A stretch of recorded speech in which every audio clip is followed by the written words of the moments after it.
Oh my god. Did you hear? The G.N.A is 5 years old.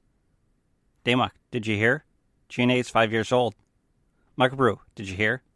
G.N.A is 5 years old. Hey, Shadow. Shadow, hey, Shadow. Shadow, did you hear? G.N.A is 5 years old. Hey, Cecil. Cecil, did you know? G.N.A is 5 years old. Hey, Blue. Blue. Hey, Blue. G.N.A is 5 years old. Did you know?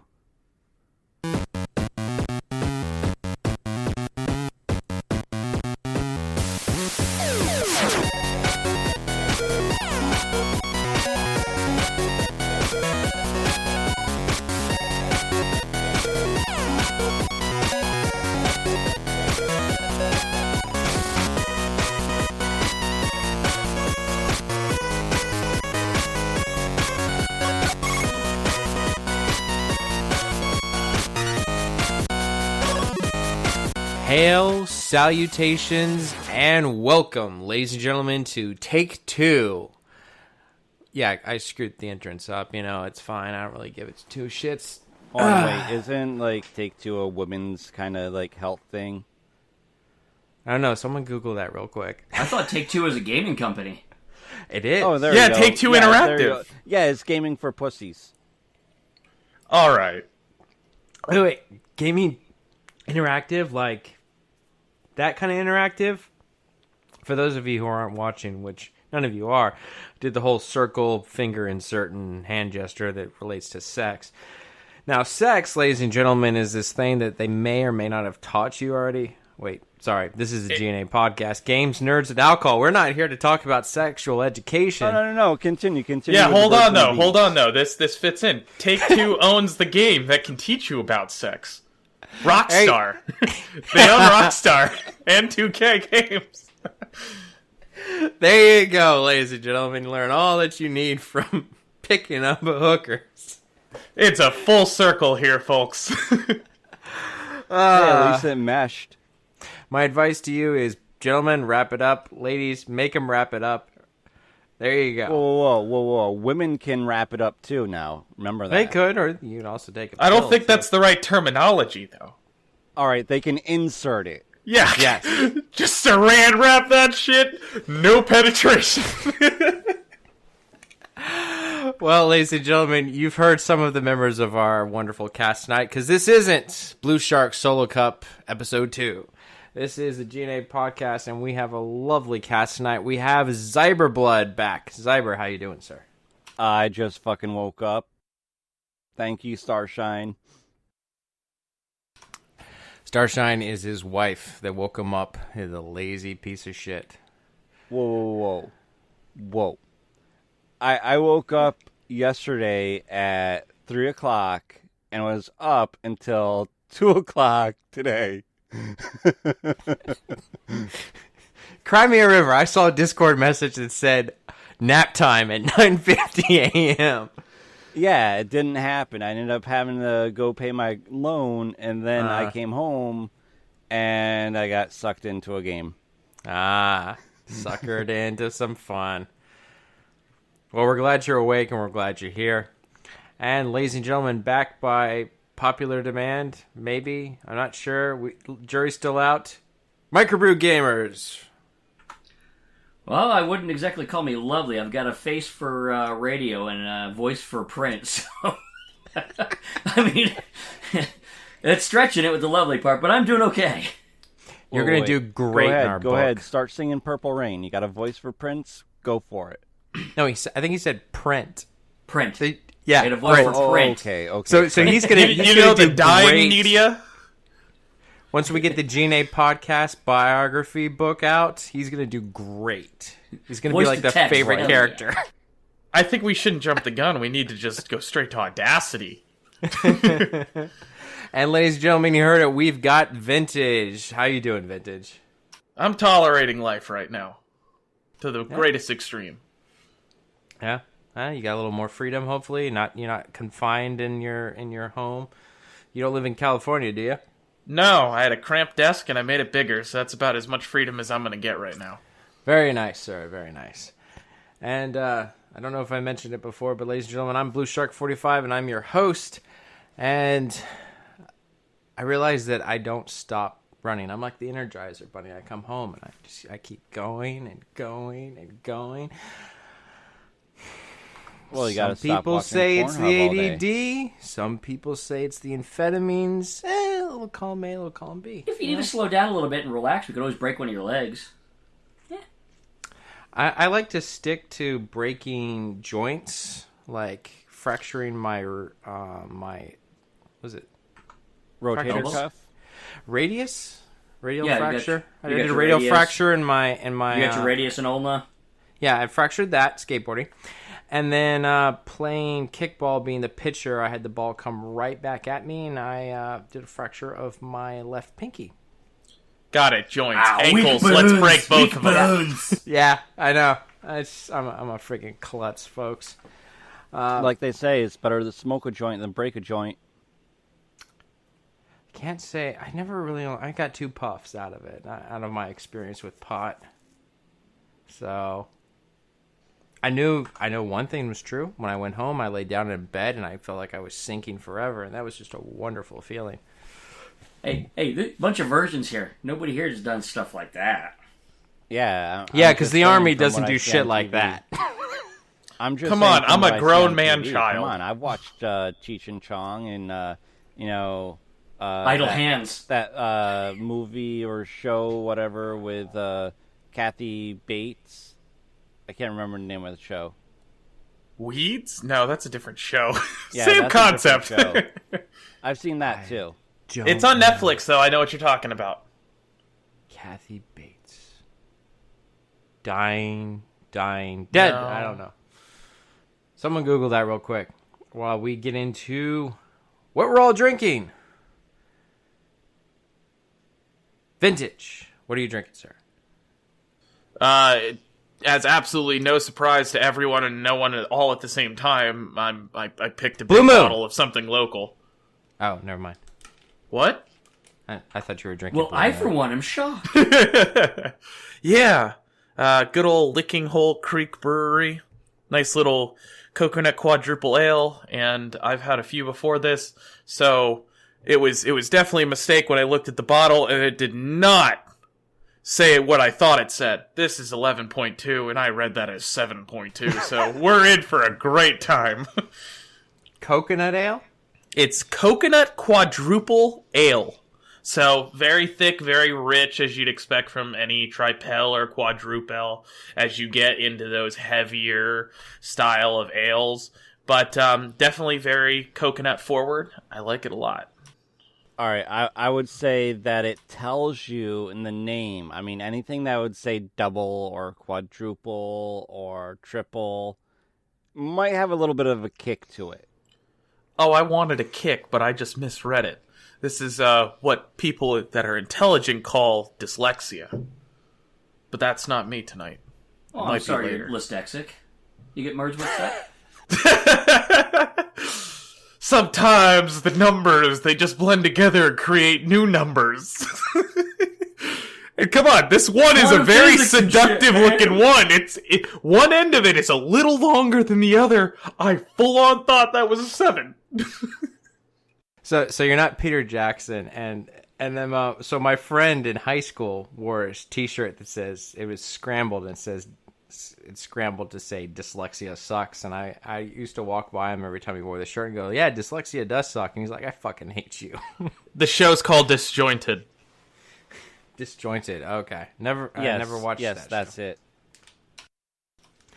Solid 19% on Rotten Tomatoes. Quality content. 19%. Very nice. Very nice. D, what are you partaking in this evening, sir? I'm being healthy. I'm drinking some juice. Bullshit. Unless that's Jamaican juice. Or gin and juice. No, it's not bullshit. It is juice. It's limeade, pineapple juice, and Bacardi Superior. I mixed it myself. Very nice. So that's almost. So like I told the good Jamaican truth. juice. It's juice. Guava. So here's what you want. You want passion fruit juice for color, and you want a dark rum, you want a silver rum, and you want a guava berry rum. I forget the That sounds name. tasty. It is. It's called Juice. What? Can you is the- spell it? That sounds like it's got some weird spelling. Guava berry? It's No, the Juice name with of the a G, drink, not a juice. J. Ah, see, that's the little kicker. Thank you, Zyber. Yeah. So It'd be I have no Juice. fucking clue. I'm Yeah. just throwing shit out there. yeah, you want it mixed by an Islander because they do that shit right. Really, really good stuff. Had it at a buddy's. So are you birthday. encouraging me to go steal an Islander and bring him back? I mean, Whoa! friends, really, just you never know. Let's revisit this question in about a year and a half. They may be here. Some of them do come to this country. And Zyra Blood, what are you partaking in this evening, my good sir? Well, I am drinking a vanilla porter by Breckenridge Brewery in Colorado. I never had it before. When I went to the store today to pick up something that I was supposed to cook dinner today, but obviously I didn't because I just woke up a little while ago. I got a sixer of the rando bottles they have on the side. And this is one of them, and it's water. I can't drink porters anymore because they're gonna be a little dangerous. Because they taste like water to me, like flavored water. They're so easy to drink. Porters, stouts, IPAs have ruined me in that way. Because IPAs, they have some nails to them. Porters are just smooth, silky things that slide down my gullet like a well-lubed dick. What? Hey! No! We don't judge people. There is Hey, no Zach, judgment. this is There is 2020, no man. judgment. Like- It was the casual Zyber, roll off the tongue. you are I a very much beautiful enjoyed. bald man. How about that this? enjoys things, and it's Exactly. allowed. How about this? It slides down your throat like a Denny's Grand Slam. Now that that's kind something of, we like- all can get behind. We've got a sexy Uncle Fester right here, boy. Exactly, motherfucker. do. I'm Island of motherfucking Festa. But yeah, like the vanilla notes are on point. I taste a little charred wood with it, but it's smooth as fuck. And to me, a 5.4 is an all-day drinker, so I could definitely drink this all day. But I will be pissing all day also. I just sprung a really cool idea for G.N.A. What? A lot of us have got to go, like, we had that that one get-together. The next get-together, we need to do, like, a little road trip, like a little hitting all the microbreweries, like the small breweries. We need to pick, like, a path and hit a whole bunch of those. I'm surprised you guys didn't do that the first time. I think we were all too drunk to find a driver to do shit like that. Uber or taxi, yeah, whichever one. Oh, true. Well, ladies and gentlemen, I'm getting into what I was drinking. I was drinking out of this fine crystal glass you see before you, some Mount Gay rum, 15-year-old, or was it 12? 15 sounds about right. Yeah, let's go with that. Plus or minus 3, people. So, I was drinking that. I had it with some ice. Very good. Very tasty. Smooth. I've heard the 20's the better. I've never had the 20. I've only had the 15-year. And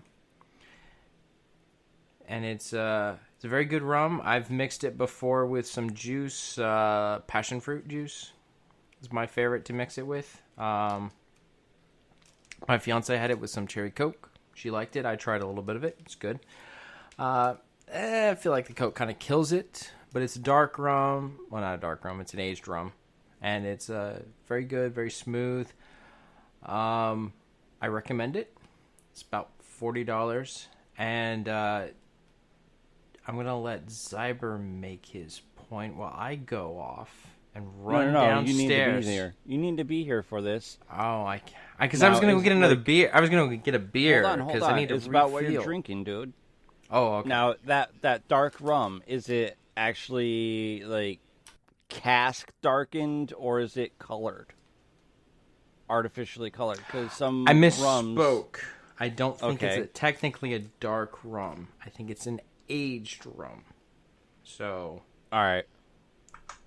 It's Look a at this mature. drink They snob describe it showing as us a up. matured rum. Crystal it's a glasses matured, and all.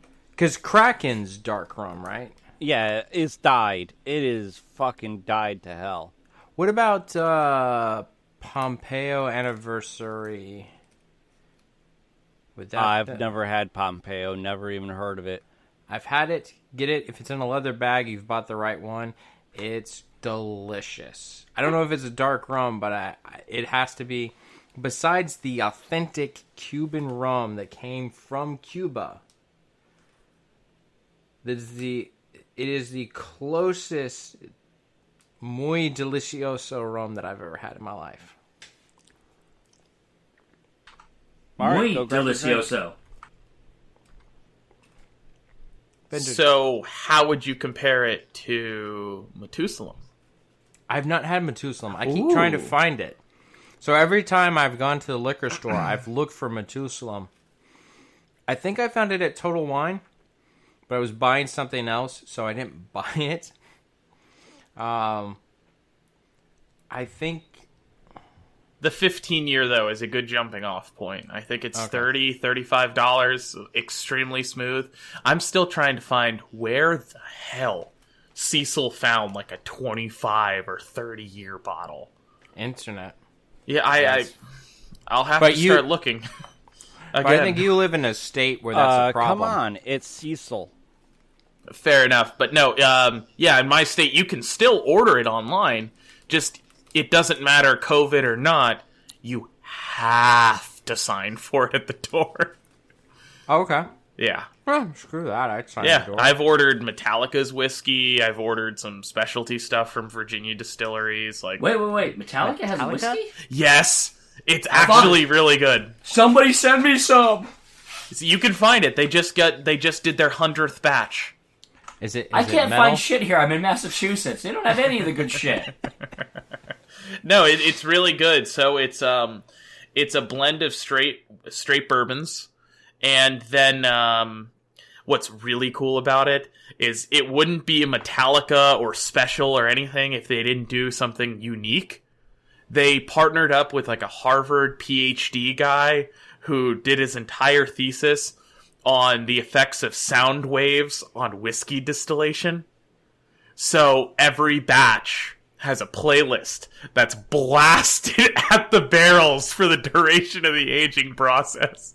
And then they post on Spotify and Apple Music the exact playlist that they aged it to, so you know based on your batch what to listen to with it. Did they at least name one of them Creeping Death?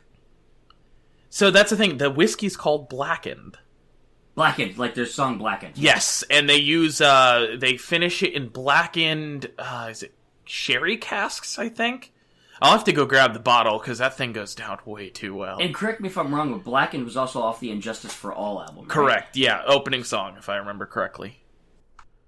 You get that kind of sweet, harmonic intro, and then everything hits the fan. Damn Great right. song. No. What about those like light acoustic solos? I want to have a band man, that played a sanitarium. Yeah! Hey, Zyber, I don't know how into Metallica you are, but acoustic solos from Metallica are something special.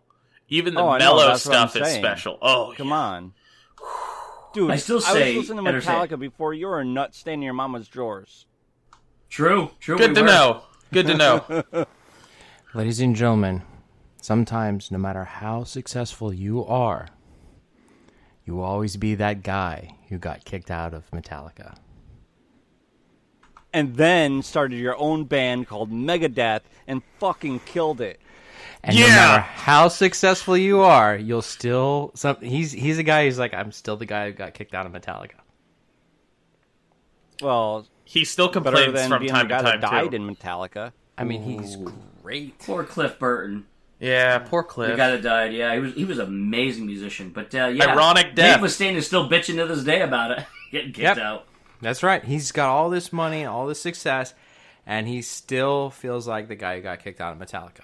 I think the last time he got big public attention for it was when Hetfield checked himself into rehab during the Saint Anger recordings.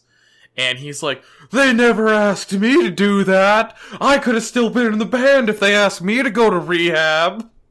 Though the last time he was on the news, he actually Dave Mustaine was diagnosed with throat cancer. Yes, I'm saying in regards to complaining. Oh, I'm sorry. It's amazing. He made like what, cancer is a 4.5 month sorry. recovery? Yes, a 4.5 month recovery on throat cancer. This man is a living legend. Still haven't seen him. I still have the first email my father ever sent to me when I got my first email ever on AOL. It literally was one sentence.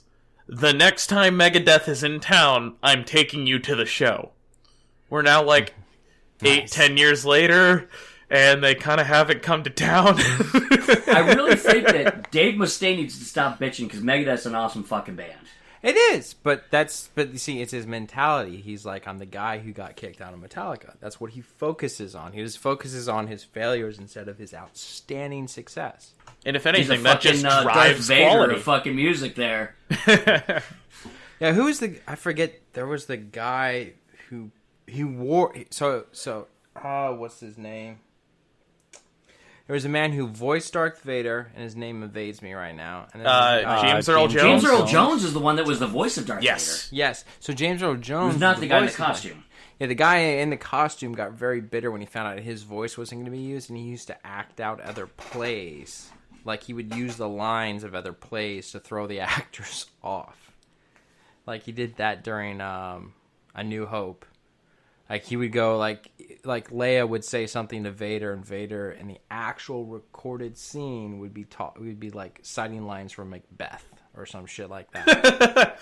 And she All right, just has to remember ultimate. That's an lines. ultimate move. His name was you, David guy. Prowse. There David you Prowse. There was actually 3 actors that played Darth Vader. James Earl Jones, the voice, David Prowse, and I'm trying to remember the third guy. He was the one when they took the helmet off, was the old, scarred, I'm dying Darth. Let me Google that. All right, so while you're Googling that, let's get into some... Sebastian Shaw. I got it. Sebastian Shaw. There we go.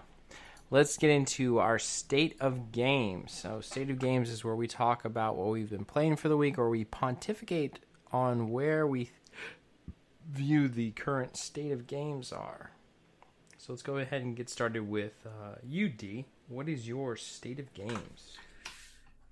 State of Games has been pretty pleasant. I've been actually mostly playing Final Fantasy VII, the remake. I've been replaying Final Fantasy VI on my Game Boy Advance when I go to bed at night. And on the Switch, I've been playing a lot of Terraria with my son. He loves it. He's 5 years old and he's getting really good at games. But I'd actually like to pontificate a little bit about State of Games. Now, I like physical media because I'm a collector, but I've also been a fan of digital because I think it's very convenient, and I think it's good for the environment because it gets rid of a lot of the the trash. However, that's what I did think. Now I'm actually walking back and I'm thinking digital's a mistake for a very big reason. People have actually been losing because you don't actually own the game; you only kind of license it. And especially with Sony's thing, is people are losing games like it's disappearing out of their accounts along with their purchase history.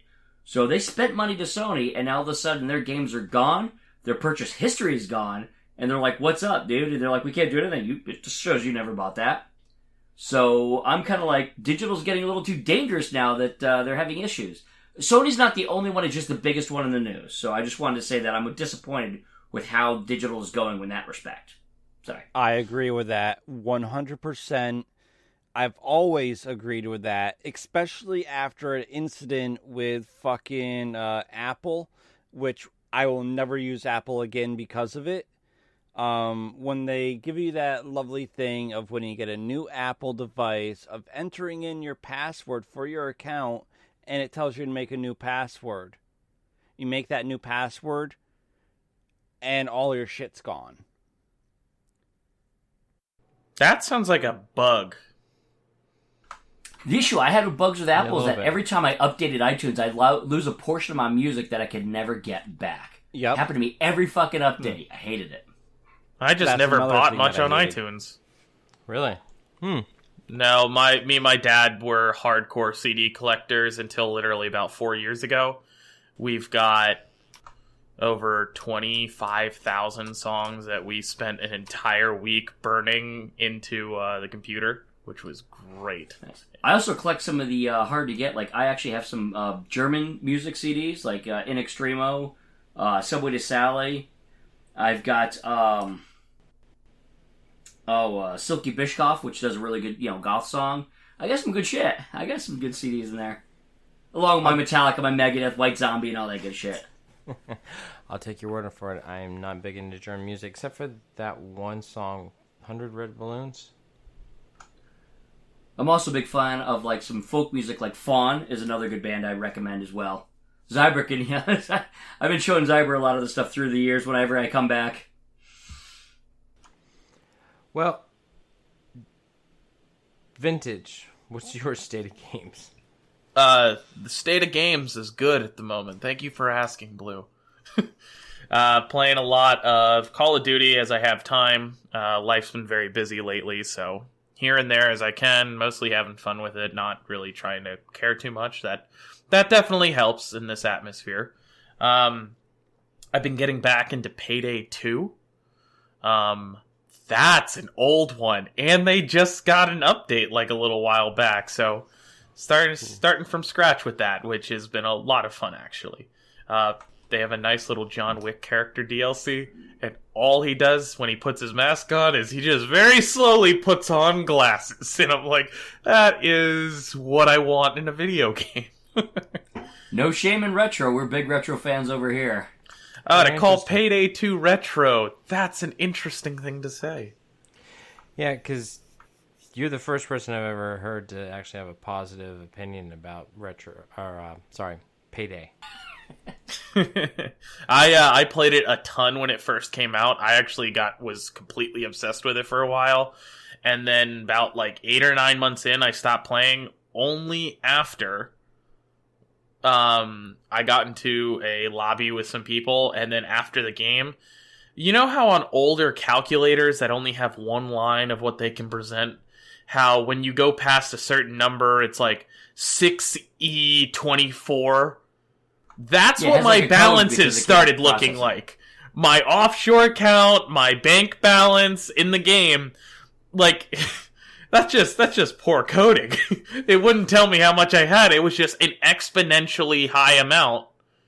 And at that point, the game became no fun, and I stopped until a bunch of people got it because it went on sale like 2 weeks ago. There was probably a limit to how many characters they could have in that field, and that's why I did that. Yeah, but that's interesting. You just never see that. Too much money. Yeah. Sorry, I code here and there, so I gotta know.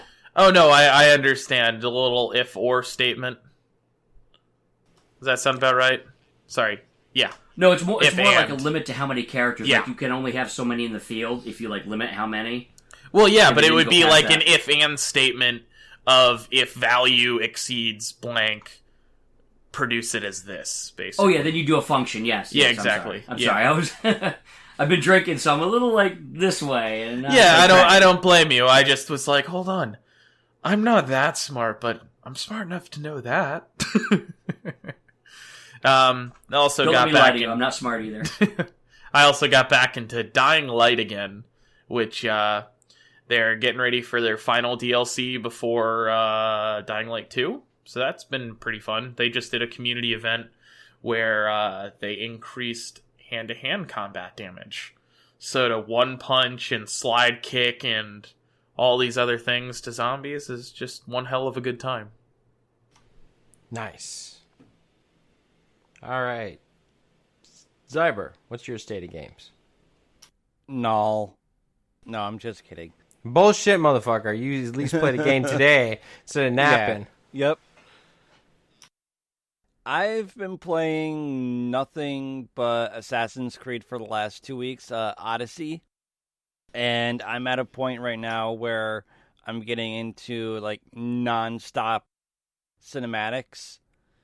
And it's like, okay, I'm usually playing it a little bit before work, and then I get strung into this like really, really long cinematic to where my shower becomes, pit sack and ass crack kind of shower. D? Zybert, are you looking forward to the new Assassin's Creed with the whole Viking theme? Oh, Valhalla? Valhalla? Yeah. I'm sort of looking forward to it. The combat system in it is a little weird. It's gonna be something I'll have to like actually play before I have a true opinion. So I'm kind of excited. I've liked the franchise so far, and from what they were saying at the Ubi fucking thing that they did, the first look or whatever it is. Ubi Forward. Yeah, Ubi Forward. Not to be confused with Ubi Ball. But yeah, I'm kind of excited for it. But Odyssey is a fucking great game, but it's also kind of a nightmare because like if I can get through some of the like quests and I get on a roll, it's like time losing kind of thing. And then I look up like, oh fuck, I gotta go to work. I'm not done with this.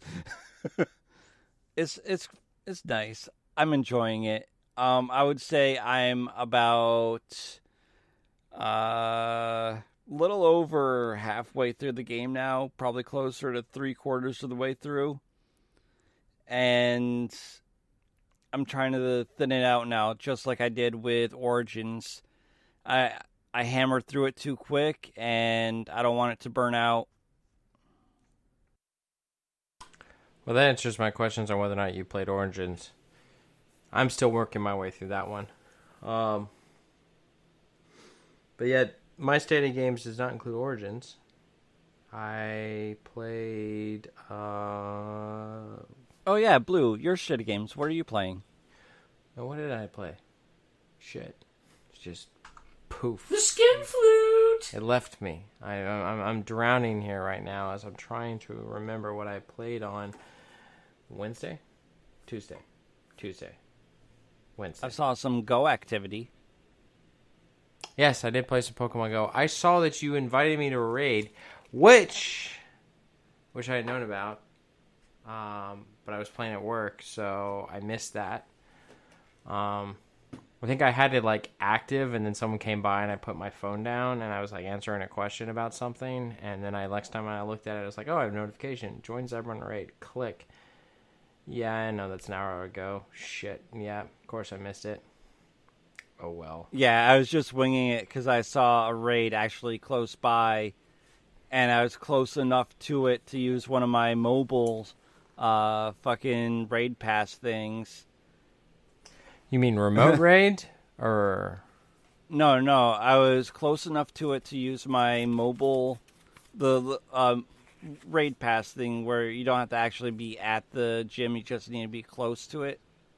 I think it's remote raid is what it's called. Yeah, alright, remote raid, whatever. I had one of those, and I was like, okay, and I was like, oh fuck, this is a 5-star. I need some help. Yes, sorry about that. Do I need a remote raid pass if I join you? You shouldn't. Okay, cool. I will try to be more diligent next time. Nah, that's cool. So, I did play a little bit of that.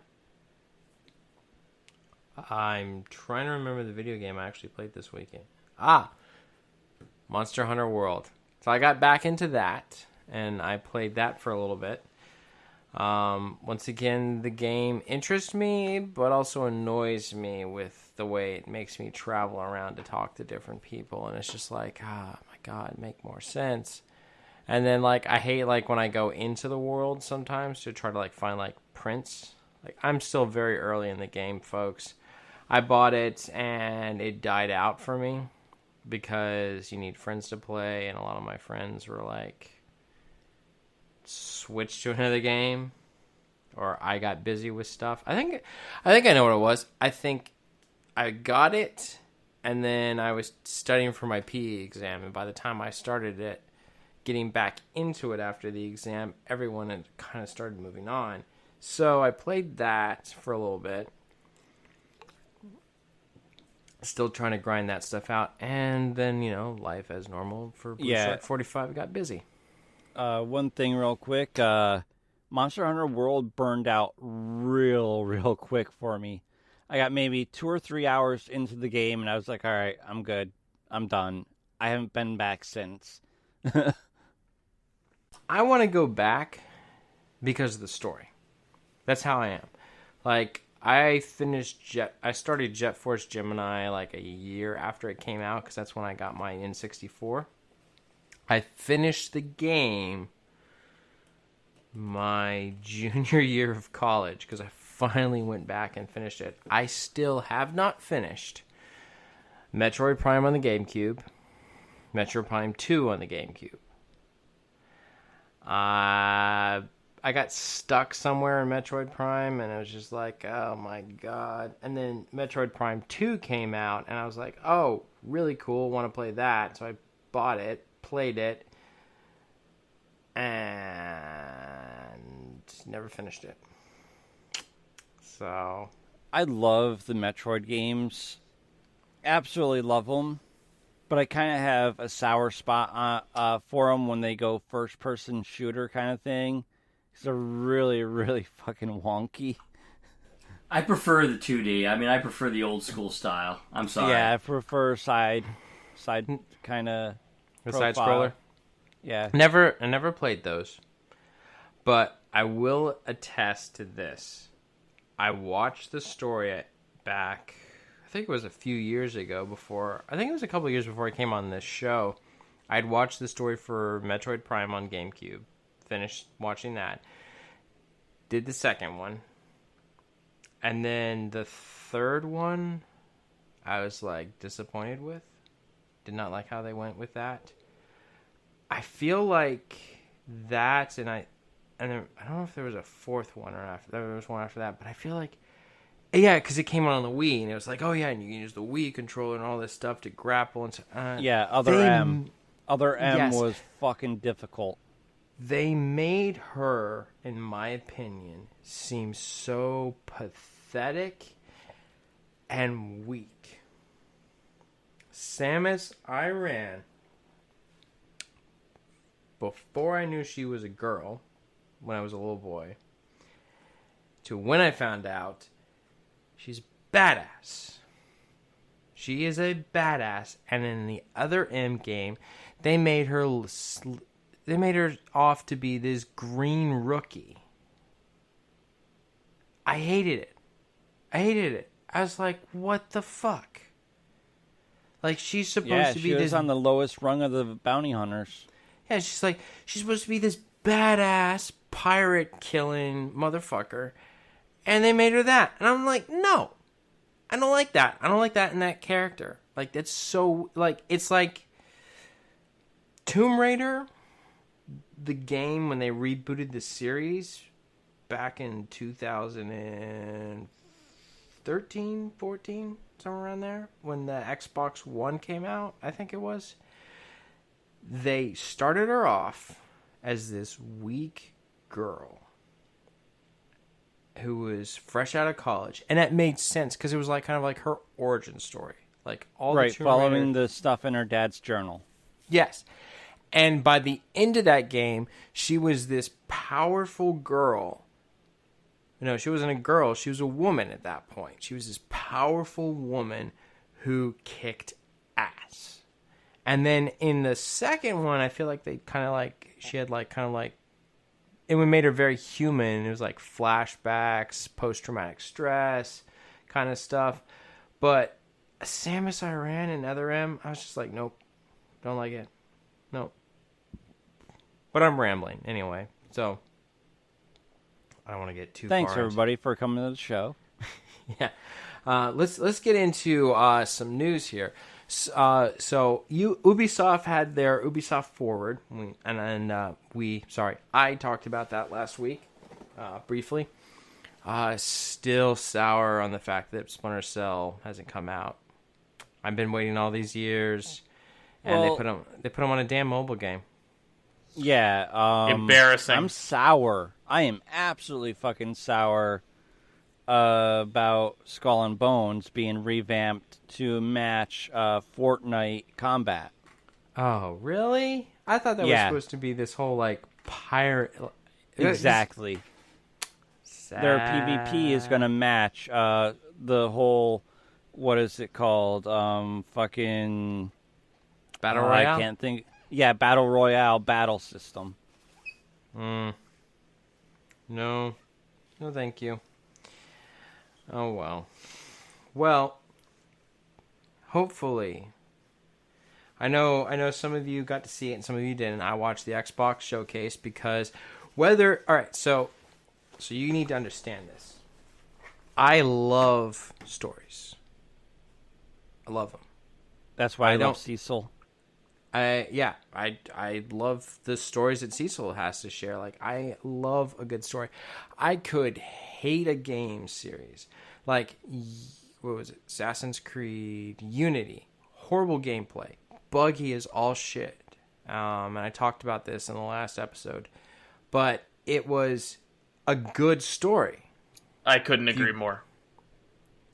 So, the Halo series, after 343 took over, whether you like it or not, whether you hated the whole between Halo 4 and Halo 5 because of the comic fills it in, or because of the fact that in Halo 5 they brought in other people that you played as besides the Master Chief, like what was his group called? I can't even remember his name off the top of my head. I've got the game behind me. I could grab it in the booklet. Let's do that.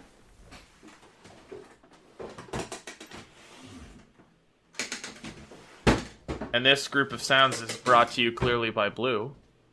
Yeah, I know. I'm trying to... Where is it? I swear to God. And the letter W.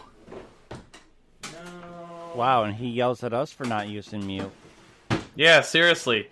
This week's podcast is brought to you by the letter B, and then the letter L, then the letter And the U. letter A. What a hypocrite. Okay, so I can't find my hard copies of my gaming disc right now. I don't know why they're not in those drawers. They're not on this bookcase over here. So they're somewhere. Yay, moving. But anyway, so Osiris, Fire Team Osiris. So yeah, you follow this other guy, Locked, and Fire Team Osiris outside Lock, of Master... no D. Lock, sorry. But yeah, so whether or not you hated that fact, it does not matter. I want to see the conclusion of this. They brought back the Halo ring. We're still hunting down a Cortana. Apparently there's been Covenant who've been abandoned on there. So I'm really interested in it. And I know when they showed like how it was going to look on the new Xbox Series X engine, they had this guy who finds Master Chief floating in space. Excuse me. And so I don't know how he's going to play a role. I don't know if... So they did this whole Halo podcast thing to show this whole insurrection thing and the evil of Oni. And it was a bunch of gaslighting. Yeah. It's a whole movie. It's this whole political... It's this whole idea where you know something's real, and then someone just goes, no, that's not real. And it's this guy who kept turning down the gas lamps in this house and making his wife go crazy. But anyway, so there were, it was a whole series on gaslighting, and then I felt like they really didn't go into it in Halo 5. I thought they were really going to tie into it, and they didn't. And I'm just like, okay, fuck. Why? Why the fuck are they doing this? But, whatever. So, this new guy, I have a feeling he's going to be acting as your Cortana, the voice in your head kind of guy. But it's coming out, Halo Infinite. They kind of showed a little bit of it. One of the things that I loved about 343 is the fact that they made the guns sound more like guns. They did that in ODST. And they continued on with that, so it really sounds like you're firing an automatic rifle, or a submachine gun, or a handgun. It has it has that good kinetic, sound. So, like a lot of games, they're adding a open world element. So there's like a free to explore Halo ring, which is cool, if you ask me. Get to see more of a world. So I'm looking forward to seeing the end of it with this Halo Infinite, which comes out holiday 2020. Thoughts, feelings, emotions, concerns? Well, it's Halo, so you're gonna have the fanboys all over it. That's for sure. Yeah. Sorry. I'm probably not gonna get it until it's on a discount. It is. Let when it comes alone, out. I'm probably not gonna get a new Xbox until it's on a severe discount. But I'm interested to play it. I did see the first bit of the opener for that Xbox demo. It's interesting. It's definitely interesting the way that they went about it. I do like the gauntlet blade and the grappler. That seems like a really nice add-on. I'm more excited to see the Fable. That, yes. I figured you two would be. But, Game Pass. It's Oh on yes, Game Pass. the Game Pass Ultimate. Yeah. That's something interesting also. The And that's- two-tier Game Pass system. Yeah, so Game Pass for the Xbox, Game Pass Ultimate is like PC and console. But if you got Game Pass, you can play this on day one. So your discount, if you've never had a Game Pass account before, this could be a $1 game for you for 30 days. Or 30 days is enough days to beat a game. Yeah, especially a Halo game. I mean, the campaign can't be that long.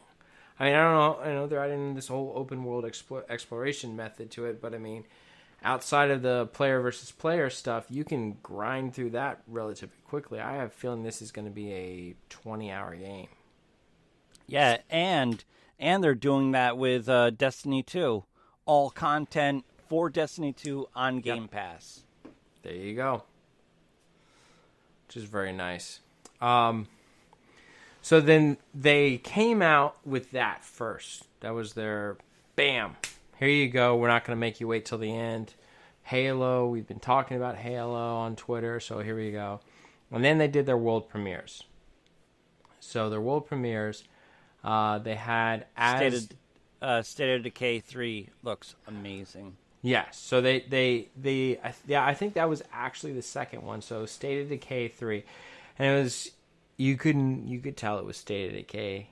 I mean, I got that because she was like sitting there and she's like sharpening a knife, and then she hears an arrow stick into an arrowhead, or an arrow, excuse me, and then you hear, which I'm not gonna lie to you, you really need a better arrowhead if you're hunting. Those are target arrows. Those aren't the best for killing, but we're not going to get into that because that's a different podcast. But yeah, so they got into this thing, and so she like screams and everything, and then it was at the end of it, she comes across the wolf that was howling that she screamed in the middle of the night to scare off, and Zyra's got the crossbow. Nice. Very nice. So have you actually gone hunting with that? Not yet. Okay. I've only had this thing for like 4 or 5 months. Very nice. So what are you planning on hunting with that?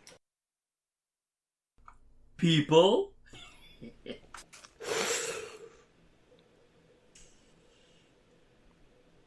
No, not people.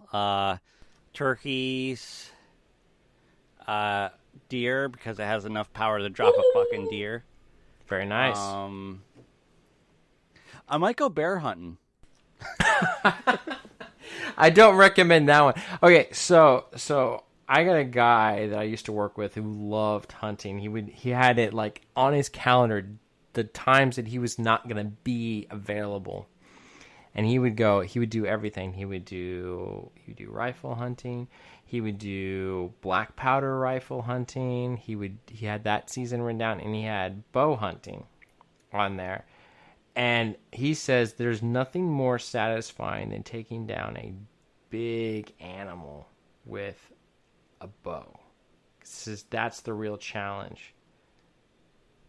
See, those look like target arrowheads. You don't have any of the bladed heads? I do not have any target or bladed heads yet. These are small game heads. Okay. But you're gonna go after that turkey, man. You're gonna need camo. Those motherfuckers can see. Dude, here they nest in the fucking road in the fall, and you can hit them. Yeah, You don't know they're there because they look like fucking trash bags. And then you're like, oh shit, that's a bunch of turkeys. Been there, done that. yeah, Dent on the fender, fuck. you can't hunt turkeys in the community, can you? They're not gonna let you do that, are they? It is not against city ordinance to fire a crossbow. But is it against a city or state ordinance to kill a game animal? If it's on your property, they can't say anything. Oh, all right, there you go. Well, so State of Decay 3 is coming out. Let's see, what do they got on that? See, on the hunting end, I firmly believe if it's on your property, you don't have to report it as a kill. That's true. Eat It the was evidence. threatening me. It was coming right at me. I had to do it. Yeah, it's threatening you. Pheasants are All right, tasty. so getting back into this, so they did a Dusk Falls, which is an original interactive drama from Interior/Night. It's headed blah blah blah. It's a multi-generational story set in an American Southwest about resilience, sacrifice, and how the mistakes of older generations transmit to the younger. Two families trapped in a hostage situation. It's Sounds like they tried to cram too many different themes into one game. it's kind of like a Telltale like game. Yeah. Yeah. Then Is there's that the one about the brother and sister? no. I can't It's remember the name of that one. That one looked good. At first, I thought it was going to be like Life is Strange 3, but it's not. There. Which one was that? Da da da da da da da da. Not Grounded. No, it's not Medium. Not Psychonauts. Tell Me Why. Yes. Life. So it's the studio created Life is Strange. It made Yep, that that's why it looked so reminiscent. Yeah. So that's the one. That's the one that they're making on there. They also came up with Stalker 2, which I don't know too much about Stalker, but it seems like a fear-like game. That's what it seems like. Warhammer 40,000 Dark Tide, and then Phantasy Star 2 Online New Genesis, which New Genesis wasn't that kind of... I thought that was the name of the one that they came out with in the U.S. I can't remember. But my gripe with the announcement of that and the fucking people in forums spewing their fucking hate are calling this game in some circles a trash version of Monster Hunter World and Zero Dawn. Horizon Zero Dawn. They're calling it a trash version of that. And they don't realize Phantasy Star has been around for decades. Longer than some of these people have been in existence. So any reminiscent likeness is because Phantasy Star started the bar. and they inspired those games to be. Yep. That's one thing that I hate, when people call a game that's been a franchise for longer than a game they like, and they call it a trash version of that game. Really? Yeah. Come on. It's the internet. It really is. Oh, I know. But, like, people are just fucking retarded in that aspect. I don't care about PC culture. I'll use whatever fucking words I want. First Amendment. It's very true. So, yeah, I wish that these people would get the knowledge before they speak on, like, what came first. Yeah. I mean, it's a reboot of the series, really is what it is. Right. But I remember playing Phantasy Star on the fucking Genesis, and every innovation of the franchise there on through. The first Phantasy Star on the Master System, or did you start with like the ones on the Genesis? Actually, no, the Master System. I almost forgot about those. Thank you. Yeah, because 2, 3, and 4 were on the Genesis. The first one was on the... Yeah. So did you see the announcement for Phantasy Star 2 Online? Phantasy Star Online 2 New Genesis? Yes, I saw that. What about you, D? Did you get a chance to see that? I didn't get to watch it, but I did see like there was an announcement about it. Okay. Like, thinking back to the older games and this innovation in the games, I can really see where the games like God Eater and Monster Hunter and all these games got their inspiration. They're very, very similar. But you got to remember, these games came first. So who's ripping off who? Yep. That's right. Phantasy Star was a fun game to play online. I still got. Yeah, I was just showing off on the video. I still got my Dreamcast. There's another game with a bunch of freaking spiders. What was it?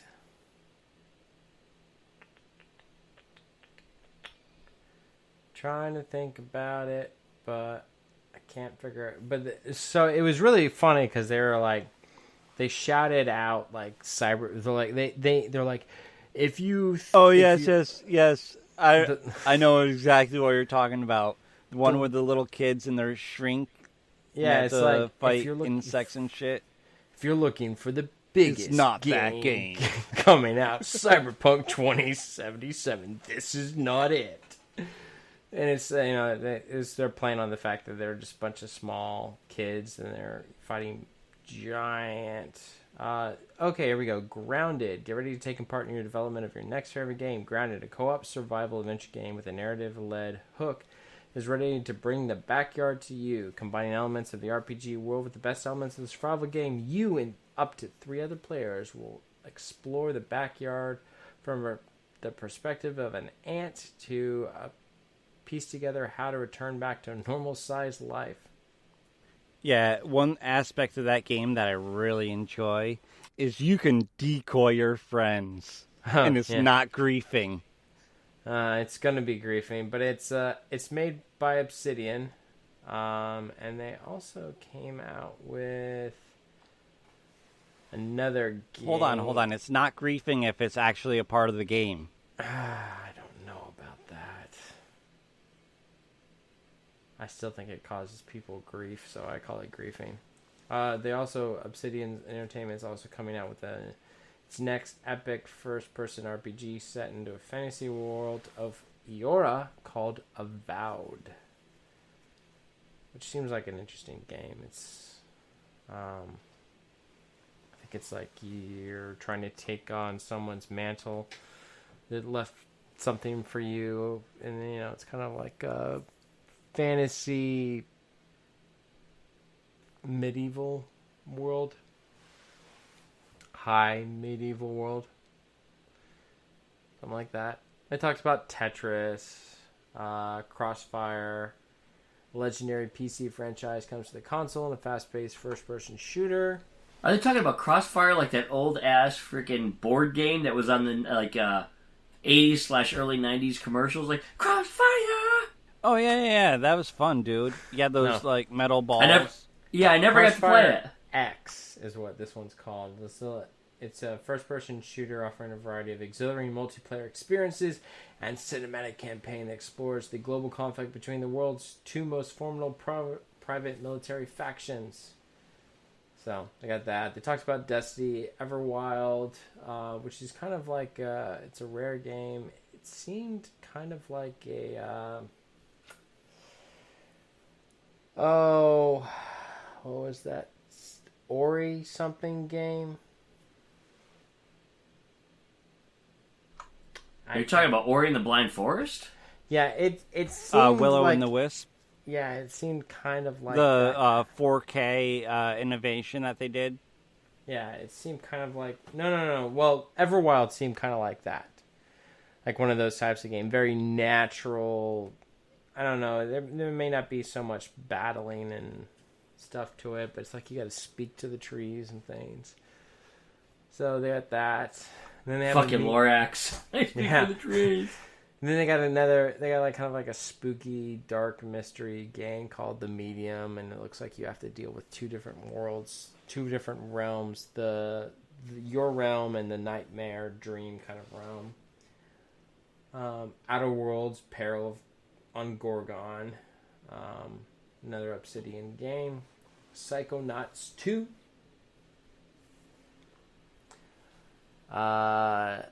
We talked about Tell Me Why a little bit.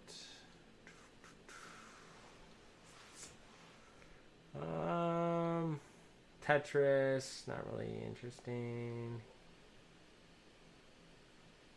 Forza, of course, came. And then what I think got a lot of attention and had very little about it was Fable. So, what was it? Fable? Did they go to Fable 2 or did they go to Fable 3 on the 360? Do we remember? I feel like they went to 2. Or might have been 3. I think 1 and 2 were on original. I think 1 and 2 1 and 2 were on the original. Yep, and then 3 was on 360. Was on the 360. I missed those games. In stereo. I think they had a legendary release or something like that for all 3 games on the 360. The port over that they did for Xbox Live. I honestly don't even remember at this point. Well, they're coming back out with Fable. So it's the beginning of a new legendary franchise from Playground Games. It's developed for the Series X and Windows 10 and Xbox Game Pass. So they're coming back. I thought it was the final segment to the franchise. I mean, maybe it is, but they're just calling it Fable. Was it that, or was it a reimagining of the series? They really didn't give too much detail about it. Yeah, no, it leaves a lot to kind of like sit there and kind of. Or was it Who originally made Fable? Was that Playground? I know it was a Microsoft Games, like back when they had their own brand that developed games. Yeah. Well, It's this time. Excuse me. So this time it's Playground Games. yeah, the original, it was 3 developers for the original. Lionhead Studios, Big Blue Box Studios, and RoboSoft Technologies, all in cooperation with Microsoft Xbox Game Studios. So my guess is Yes. reimagining then. That's what it looks like. It's not called Fable 4, so I think it's a reimagining. Because I know the original Fable, he promised a lot, thought he was going to do a lot, and couldn't really pull it off with the technology. So this might be a complete reimagining. Yep. Rumors say it's going to be an MMO set in the Fable universe, according to Games Radar. Okay. Well, they just showed kind of like an intro, like it's just a trailer. There really wasn't much to it. So they showed that. Yeah, at this point, it's like a drip of piss in a pond. That's right, and they've got other games that they're doing some optimization for, but they're supposed to release more in the future. They're going to talk more about some of this. But that's the Xbox showcase in a nutshell. You know what? We're running long in the tooth here. So, D, you had something about. I can't believe I'm going to say this. Little Green Men. Yes, they've been making me cookies. God damn it! No, wrong little Wait, green. wait. I thought it was little purple men. Little psychotic purple men. Whatever. You shut your whore mouth, Zyber. No more about the purple Smurfs. You shut your whore mouth. I was here No, for the it's original conversation, and I'm still confused. Purple Smurfs can't breathe. This goes a long way back in our history. See, Yeah. Zyber, myself, Cecil, we all grew up together, so this goes back way back. It's a long running joke. But A long running hallucination. yes. Anyways, I've been really excited because it's like, you know, I like space news. I'm not a conspiracy theorist, but now this is hitting in conspiracy theory realms. This is like proving some of them right. So I'm like, what the? So a lot of major news outlets are covering this. I mean, we're talking about New York Times, Fox News, you know, Popular Mechanics, and a bunch of others. I mean, a slew of others. The Pentagon is going to be releasing more. They made an announcement. They're going to release more information about, like, say, what they've been hiding about UFOs and all that stuff because they've had that program which studies it. Is it a threat to us? Is it not? Is it some other country?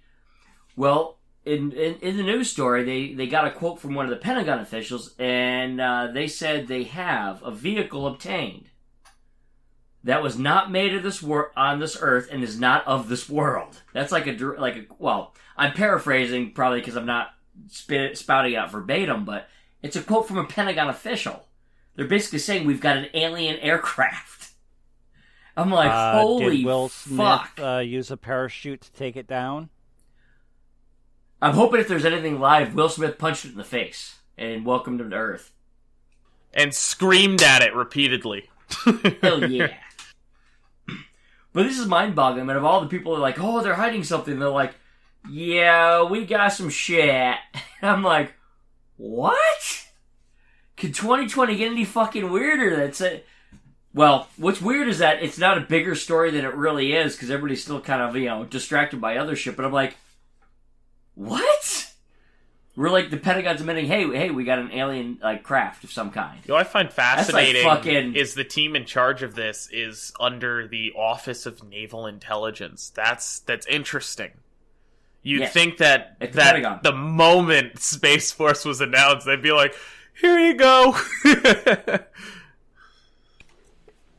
But because, I mean, that was found, a lot of that stuff was found under stuff like, you know, Navy, Air Force, other things. So that's why they're probably, you know... It's known as the Unidentified Aerial Phenomenon Task Force. Yes. This is interesting. They basically had the same program, and every time they're like, nothing was found, we ended that program. They just renamed it and came up with funding from a different area. Yeah, just like how they soak all those pilots that see stuff and it's recorded on their boxes, and then like decades later they come out and it's like, oh shit, that was leaked. But now we gotta paint that person as a crazy person. But what's weird is, I mean, they've got the leaked videos, and the military said, the Pentagon said, yeah, those are real. But those same descriptions, the same shit that they've been saying, yeah, it's real, now we have video, and they're going, yeah, it's real, are the same description we've had being reported since before the Wright brothers. So it's like, holy fuck. I hope that all this newfound information can kind of give us some additional perspective on, like, like the older stuff, like those bizarre statues that have been found that date back to the dawn of civilization that clearly don't represent anything of human form, that look almost like space people and rocket ships. Yeah. I want to. That's what I'm most fascinated about. It's like, what's the possibility? The ancient Egyptians, the Sumerians, yes, it's been throughout. Even Native American tribes had that shit. Yeah. Well, look at a lot of religious stuff for Christianity and Catholicism. A lot of those pictures where they depict these objects in the sky. That all goes back to Sumer anyways. Right. Shooting down beams of light. I mean... Dude, I'm sorry. They talked to a burning bush. They were smoking the reefer. Who do you think introduced the reefer? It was the little green men, foos. I just want to see some information come out, and then we get a reboot of a South Park episode that's like, oh, it wasn't the angel Gabriel. It was a little green man in a skirt that came down and said, "Here are the wonderful tablets." Hey, have you ever read the book of God on Weed? Okay, so you really think that it was the little green men, but there are little boys and girls around this world that smoked oregano. Okay, so and there's... Hold on, we had little boys and girls around this world that ate Tide Pods. Come on. Yeah, exactly. So you're telling me that some guy didn't go, I wonder if I could smoke this, and then smoked it. Well, to be honest, early man intelligence was scared by fire when it created it. So I wouldn't be surprised if they went, "This make me feel good." They could have remember. Could have eaten this. There was shit. a whole island in the Roman Empire that everything on the island was psychedelic because of the fungal infection of the island. So, I can't remember the name of the island off the top of my head right now, but yeah. Dude, if you say Atlantis, I'm going to get pissed. Actually, they think that's what prompted a lot of the witch hunts and everything else. They think that there was a type of fungus, like a fungal infection, that got into like the wheat and the stuff like that. So they were ingesting this hallucinogenic fungus, and they were seeing shit and thinking witchcraft and trying to fucking kill each other over it. It's actually a real scientific theory. They actually found that that type of fungus can get into wheat, get baked into bread, and it does give hallucinations. That sounds like an amazing loophole to take advantage of right now. Do you want to give us your findings in about 6 to 8 weeks? You see, the scientists have this little link over here. So you really think there's a little green man and our government's been hiding shit from us all this time? Do I think? I'm actually as surprised as everybody reading this, but I mean, I err on the side of caution. And I mean, I know there's got to be life out there because the probability of not being life is almost impossible. They've already been over this in science, is that there's got to be some kind of life. It is. Whether it's it is intelligent enough, exponentially improbable that there is not other intelligent life. But what I found, whoa. Yes, the equations actually show that it's improbable that there's not life. Now, intelligent life, there's a lot of factors that can lead up to intelligent life that can reduce that. But it's However, still with the very, very of high. Space, with the vastness of space, I mean, the probability of that, I mean, with our current understanding of physics, we might be missing something. We don't believe you can break the speed of light. Still, it could take a very long time to get here. It's like, will anything really visit us? That's always been kind of like that. Are we that special and everything else? So I've never been one of that, oh yeah, little green men are here.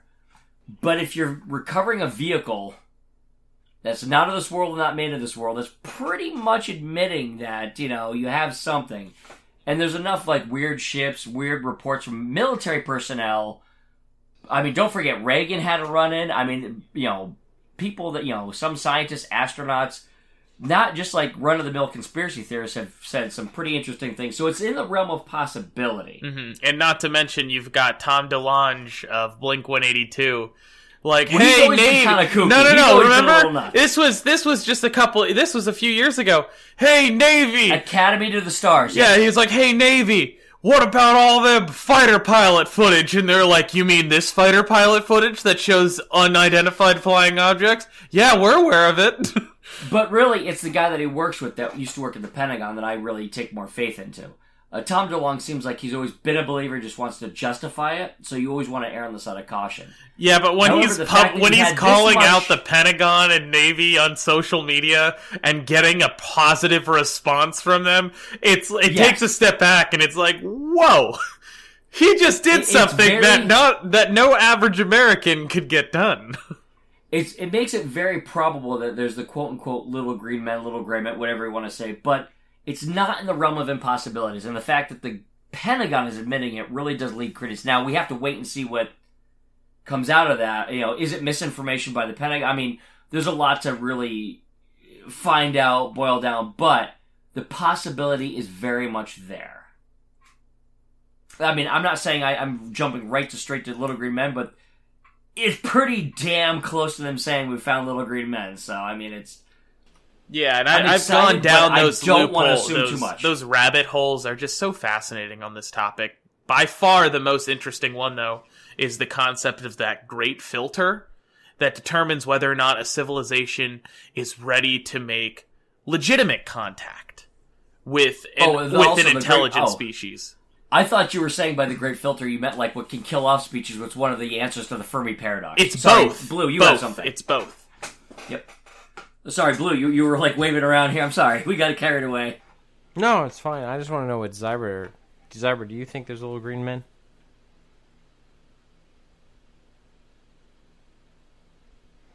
I prefer to say abstain.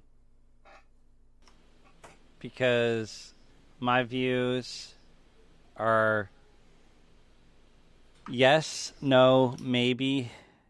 I want proof. Show me you're there. Personal proof. I want to get probed, damn it. Zyber, are you hiding information from us right now? By the way, they're not green, they're gray, goddammit. goddammit. I cannot confirm nor deny any allegations of having any information. About? Why do you think he has such a loose asshole? He's been probed. That's IBS. Ooh, it's a combination. IBS was developed by the Green Men. But that's what he claims, but how do you think he got it? It's all those probes. I mean, why do you think they call it irritable? Like, something's got to irritate it. When I fart, a satellite comes out of my ass. Did Elon Musk touch you? Oh my god, you guys didn't fucking pick up on a very old South Park reference? Oh no, I was about to say, you've got an anal probe? I did. God damn it! There's nothing coming out of my, going into my ass! I don't watch a lot of South Park, so it's no surprise I didn't pick up on that. But, personally, do I think there's little green men? No. Specifically, no. I mean, alien. Okay, so extraterrestrial aliens. So just we don't misconstrue this with other types of aliens. So extraterrestrial aliens. Okay, so I want Geiger-esque aliens. Why the fuck would you think that they've only come in contact with the government? I don't think that's necessarily true. We've got incidents of constantly reported through history of... If you talk about people... No, I'm talking like Roswell. I'm talking more of your traditional abductions where you've got too many people out there. More than you would think, if this is less likely to be plausible, that are claiming they were abducted. Of the Nazca lines. Roswell was a UFO. Roswell was not aliens. When that came out, they had explanations for it. Of course they did. But here's the thing.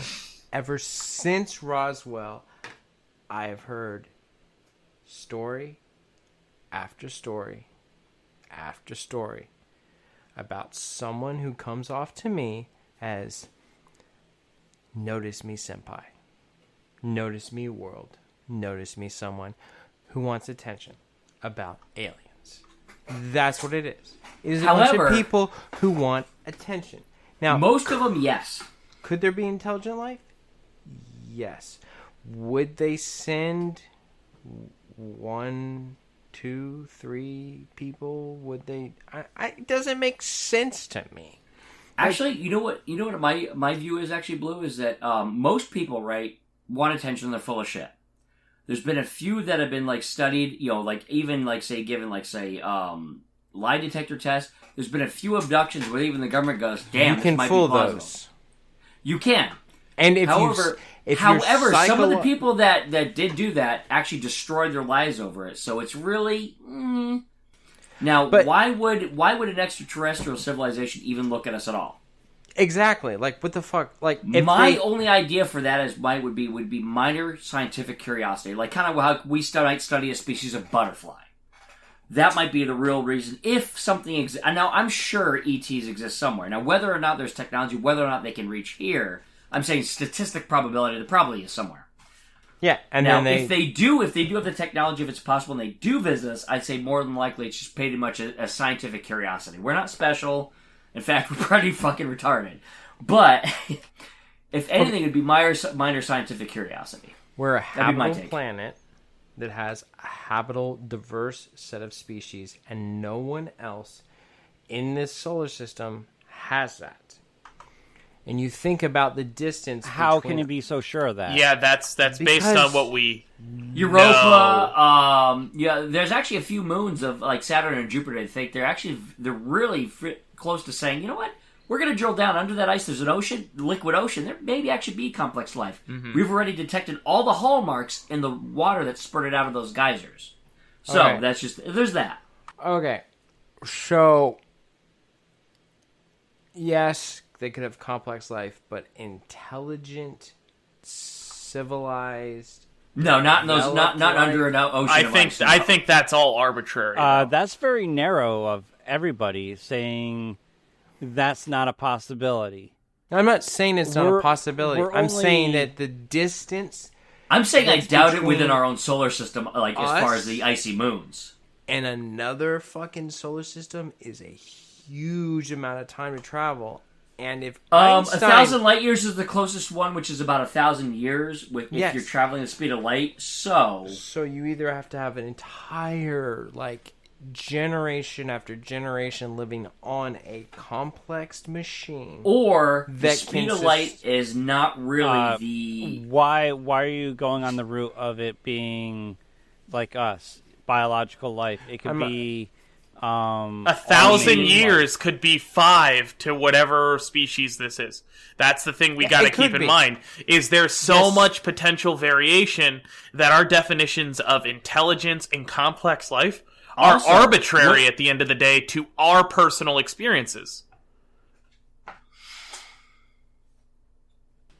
I agree. Very much vintage. Very, very much. I mean, we're basing everything on carbon life forms. Well, pretty much they've gone through a lot of And- science, and silicate-based life is not as possible as they once thought. But In they're our also- they're saying- circumstances. Right. Even There could be in methane-based circumstances life where you take forms. extreme conditions, whether it be extreme temperatures, pressures, silicates still they can create more complex molecules, but not as much, not as far as carbon based. They've actually done a lot of chemistry, so the silicate based life is pretty much looking like a maybe microbial, but is anything past that the likelihood? No, but we're also looking at the speed of light as being like, say, for physics, that's what we know. We can't go faster than the speed of light within the medium, but they're starting to work on in the advanced propulsion systems. We might be able to bend space-time, just like the universe is expanding faster than the speed of light. We can ride the wave faster. We can't travel faster. Yes, So, but the amount sorry. of energy that you need. Yes, the amount of energy to travel faster than the speed of light would be pretty much what? Like near infinite, Blue? Yeah. And so you're talking about that. You would need exotic matter that we haven't discovered Or yet I'll for tell the you, theory of- just look at the Star Which- Trek movies. I recognize it's film, but like the newer ones, they do dive into what creates the warp drive, and it's the concept of not an object moving through space, but space moving around the object. And what we're talking that's about. technology that we cannot get to. You would have to have matter with a negative mass, which we have not discovered yet. It's an exotic matter that we only theorize could be possible, but we have never discovered. So that's one hole in that story. We've done experiments with particle displacement and proved that particles can be in the same space and not the same space at the same time. Are you talking about quantum entanglement, where information can travel seemingly faster than the speed of light? But there's two theories. It's either information is traveling faster than the speed of light, event horizon. Or we live in a universe that everything's predetermined, and we have no actual we think we do, but we have no actual freedom of will. So there's a couple interesting theories behind that in quantum physics. All right, can I say one thing? I want to wrap this up real quick. No, you're not allowed to say. But I have one interesting thing I'd like to point out. To Blue's point of why are these extraterrestrials typically going to governments and stuff like that? Why don't we see more interactions with laymen throughout the centuries? Well, part of that obviously is government secrecy, but at the end of the day, what I always have found most fascinating is there are documents in the Library of Congress that show drafts and articles of in the peak of the Cold War during the denuclearization efforts by both the United States and Russia to come to some sort of agreement that show early drafts and including an exact line from some of the documentation that was agreed on between the two nations that they need to be communicating over the concepts of unidentified flying objects, UFOs, potential extraterrestrials, because despite the fact that we had so much tension between these two nations, they didn't want to react with nuclear weaponry in the event that it was not the other country. The Freedom of Information Act is definitely released some interesting things. On that matter, both, actually, three major powers, us, the Russians, and the Chinese, have reported that there's been UAPs, unidentified aerial phenomenon, whatever, has gone over our nuclear facilities and shut off our nukes, and nobody knows who did it. Yes, that's fascinating. And there's also the fact that some of the capabilities of this has been far past one of our capabilities at the time. Where I'm sorry, Blue, you're like aching to say something. You're like shitting your pants over there. Please add to the story here. Okay, so John Brown Farmer, the government, and they managed to come across these people, and they managed to kidnap people, study people. I know I just talked away from the mic when I said study people. We get it, Blue. Dramatic effect. It comes off as a very odd behavior, a very clandestine behavior of a highly intelligent species making contact with another highly intelligent but less advanced species, granted the fact that they have the highly intelligent species. It's more I think highly intelligent stretching, but okay. Okay, well, yeah, okay. So when we define highly intelligence, is dolphins don't make the things that we can make. We have opposable thumbs. We've managed to create and make things like. I mean, look. I know, Blue. I was joking, Blue. I was making a bad joke about society, but yes, okay. So, opposable thumbs, being able to build, create, go to break out of our atmosphere. Exactly. So we've managed to do some of that, and they go, huh, let me go probe the farmer. Let me go talk to the secret government. Like, it's just, it doesn't. Did I ever tell you my joke theory? It doesn't make sense to me that they would come and do that, and we have nothing. I mean, what do we have to fear? Star Wars. What was it? Like Reagan put together. Yep. The Like, what do we concept have of an interplanetary defense system against specifically Russian weaponry that could subvert the atmosphere and cross over into ours again. And who says that? I mean, you talk about video games on this show. That's what we do. Okay, Yep. we have scenarios in video games where they go, "Oh shit! What if they find out the other country that we're just secretly invaded? Oh, we'll just play it off as something else." Who the fuck says that this shit isn't China saying that? Oh, we didn't do that.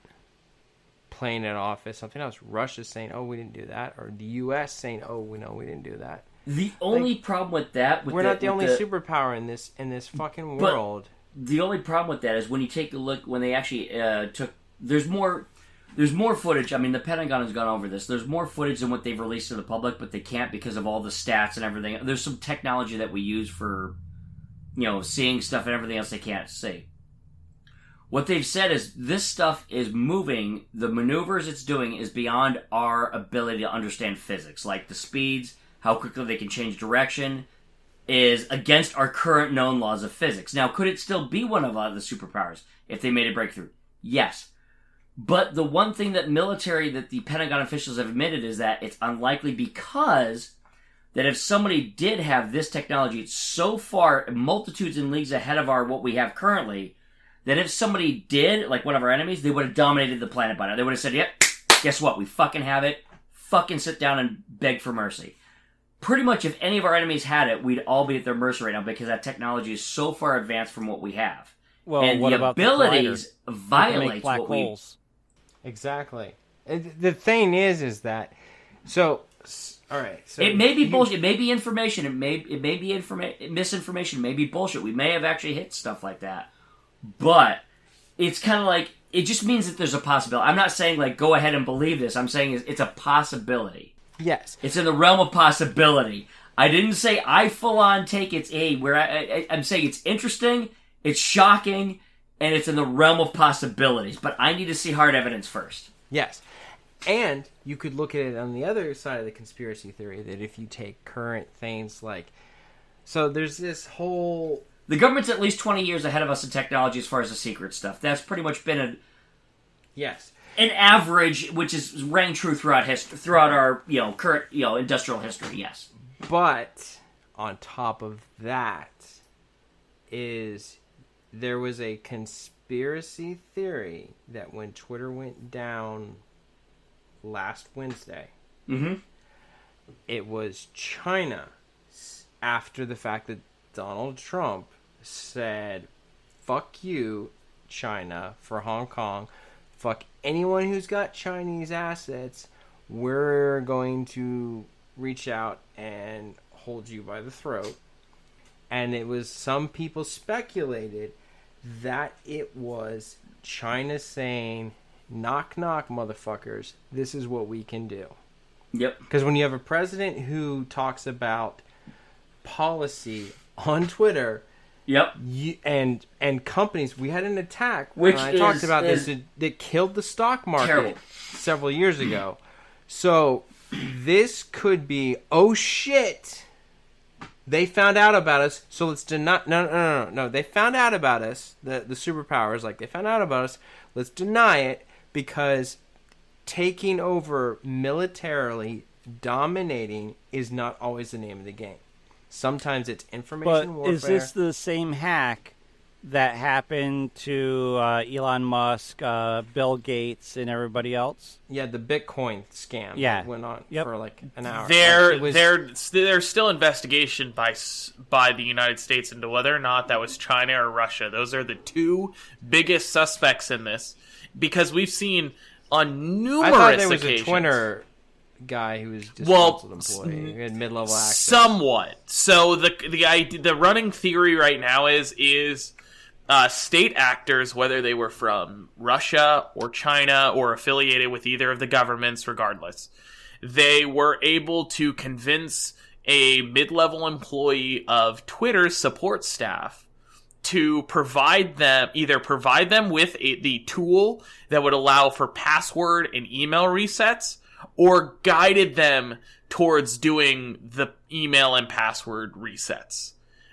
We don't know whether or not it was financials or anything like that convinced the employee to do so, but that is our understanding, and then that's shed light on the fact that Twitter has a tool with no fail-safes effectively that allows the resetting of email addresses and passwords linked to accounts on their site with no additional oversight, where a single employee has the ability to do those things.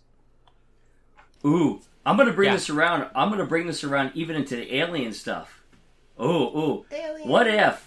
This is a what if, guys.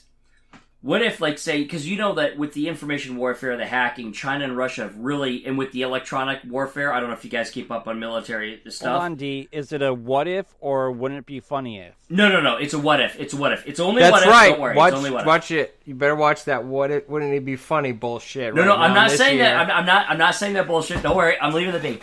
No, just what if, hypothetically, because right now the Chinese and the Russians have been really good at, say, espionage, hacking, electromagnetic warfare. What if, because they've been catching up, what if to scare them off, we've said that we've found alien technology to scare the fuck out of them and say, look, we got a trump card, we got an ace card, we've got alien technology. So they're kind of wagging the dog on it. Exactly. What if they did that?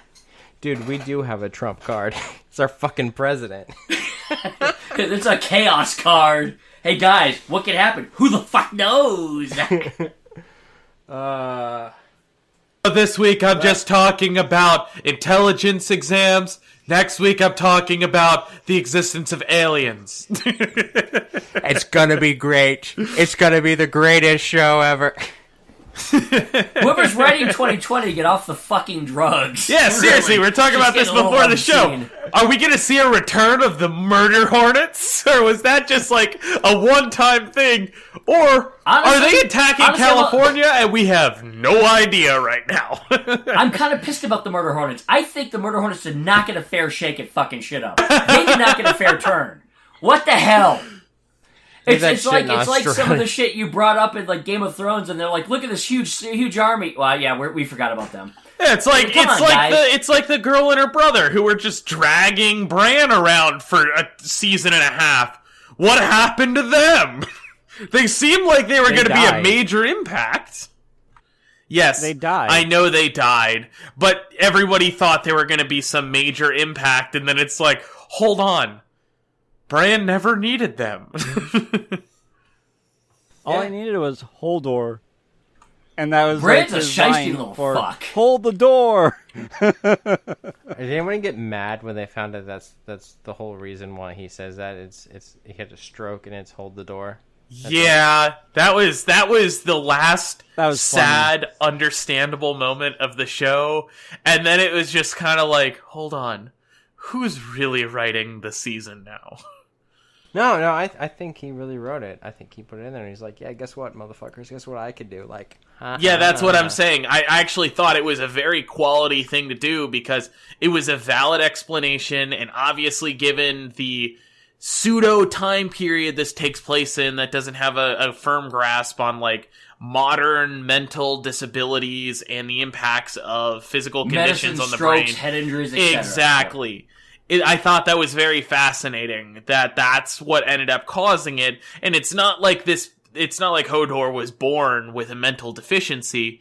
It's just an inappropriate turn of events left him with this single phrase the single word to describe everything. The whole events that transgressed to him make me think of a Stephen Lynch song. Yeah, Special Olympics. The one I can't remember the name of the song off the top of my head, but yeah, Special Ed. That's it. Oh, okay. Yeah, it's yeah. I just want to hope at the end of the day that 2020 is very much played out like the movie The Ringer. It seems awful and horrible, and then about 2/3 through, we realize that whatever's going on actually isn't that bad, and there's a positive light to everything. Okay, so what really happened with Hodor is the three-eyed raven went back and inappropriately touched him, and he got connected to the future, and it caused some sort of issues, and so Three-Eyed Raven's responsible for Hodor's stroke. Yeah, it's Once again, wall Bran, breaking. because he's a dick.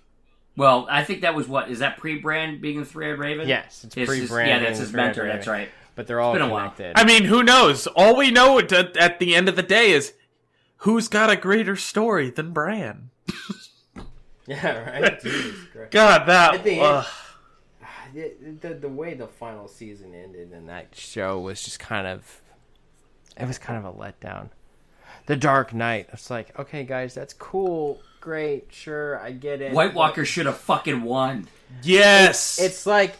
I thought they were going to turn a whole lot of fucking people into White Walkers, but then it was just like that one big episode, and then she kills her.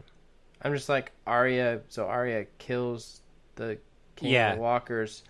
Wow, what a anticlimactic. Is Arya even still alive? Is that even Arya, or is that the guy that keeps swapping faces?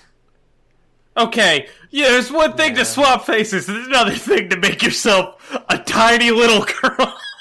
Cut down your height by like 3 feet. Yeah, dude, that guy is like 6'2", and Arya is 5'2". At most. It's a fantasy novel. Anything can happen. Okay, the only okay. acceptable theory I will accept on the many-faced man who taught her is that potentially that was the swordsman trainer that she had when she was there with her father in King's Landing.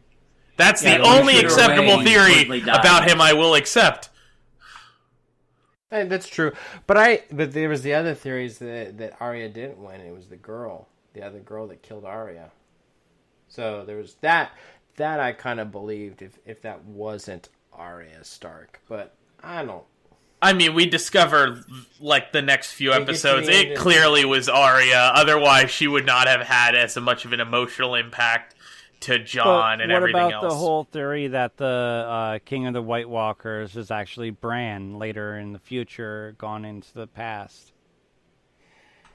He can walk? Hold on. That's the biggest plot point is he can walk? He's not the guy because they showed the creation. It was so weird. It was the first children or whatever created him. Right. Yeah. It was a different guy in the past altogether, yes. He's related Right, I know, If you read the books, too. Stark. Yeah, there was that whole theory going around. I thought it was hilarious. Yeah, Bran can walk. Yeah, fuck no, he can't, kid. He can walk the whole time, fall out like in a 6-story tower, and due to modern medicine in the Game of Thrones era, he can walk again. This was all a ploy. I knew he could walk. I knew he was just a lazy they have fuck. magic, so it's plausible. It's true. I think, well, Game of Thrones was Jon Snow less didn't come back magic, from more the dead. fantastical. So, I mean, you can walk again. They did cure the dragon scale. But there was a cure for it, technically. There was. Yeah. That wasn't necessarily complete magic. And if I remember correctly, that was because Sam had actually read up on the treatment for it and just happened to find himself in the same location as Jorah. Yeah, that was interesting. I feel like they were just like, all right, we got all these ideas, all these subplots, and we could keep going down this rabbit hole and hope to tie this all together. But instead, they're like, everything's diverging at 45 Who's the most degrees. opposite two Let's- characters hold in the on. show? Let's make Let's a put them in the 90-degree same turn room. so they intersect. Do you want any sausage? Anybody sausage? Fucking Sausage? Anyone? Yeah, sure. What was the meme about the commander of the what was the name of that? Her army. The slave army. What was their name? Unsullied. The Unsullied, yes. What was the meme about the Unsullied and her Because the guy that didn't have a dink, so they're scissored and shit? Yes, Yes! what it is. Scissored with the top advisor. Yes. That was weird. That whole episode where apparently they were like off with like at a brothel made absolutely no fucking sense. Like, hey, But that's touch the the hole where my thing Sesame used to be. Timbers. Like, what? Right. Like, every last one of the Sullied has no genitals. Yeah. Which makes no sense whatsoever because you kill the testosterone at that point, I believe. Right. Yeah. And They how do should you have been a make less these effective. strong men. They should have been a It's less like they- effective eunuchs. Actually, historically, do you know what eunuchs are, right? They don't have testicles. Yes. So, and that's where the hormones produce. But for some reason, the side effect of being a eunuch is you actually get really big. You actually, and they used to use them for guards to guard like royalty and everything else because they couldn't really create illegitimate heirs and because they were eunuchs. So they actually got big and strong, which is ironic. That is, because I thought that's how we produced. They mastered HGH back then. Well, there's two productions of testosterone in the body. It's the pituitary gland and the testicles.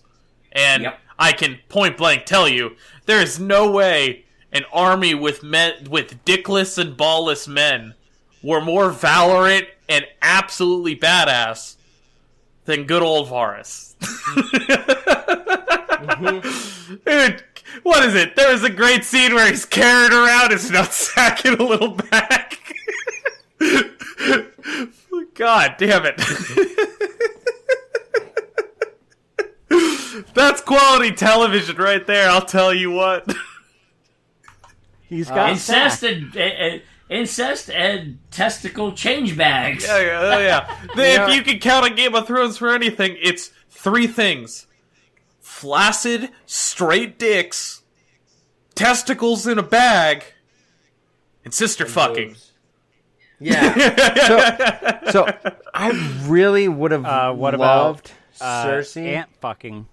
Okay, that didn't come into play until the final season. I'm talking tentpole topic of Game of Thrones. You've got the the flaccid, straight man dick, the testicles in a bag, because there seems to be more eunuchs than royalty at some points, which is a really weird thing, and sister fucking. Those are the primary three weird things that are commonplace. It almost seems. Outside of Jaime and Cersei. fuck Cersei, where's there more of the incest? It's the fact it was talked about constantly. Almost every episode, you couldn't get away from it. Yeah. It's not Okay, like... maybe talk been about beer constantly. Does But that it was a make us lot of alcoholics? Jamie and Cersei. It was a lot of... was. First episode, They you've were- got it. they were 8th episode, so- you got it. You could name an episode, Hey, and there's a if it's 75% chance it's got Jamie and Cersei together in some If it's capacity. fine in Kentucky and Arkansas, it's fine for Game of Thrones. Okay. Ironic part is that for a short period of time, I did live in Arkansas, and the whole incest thing is actually not a stereotype. So the way Cersei dies is good, but would have been satisfying is if her favorite child, her last favorite child, just goes up to her and says, "Mom, fuck you." I don't think Tommen would do that. No, it would have been funny if she Tommen was out, could not do looking that. over No. the city. If it was the girl's name, the one. Oh, Actually, The one he you've got a married. good point. She was the most likely to do it. She was the one that was married off into the Dorne family.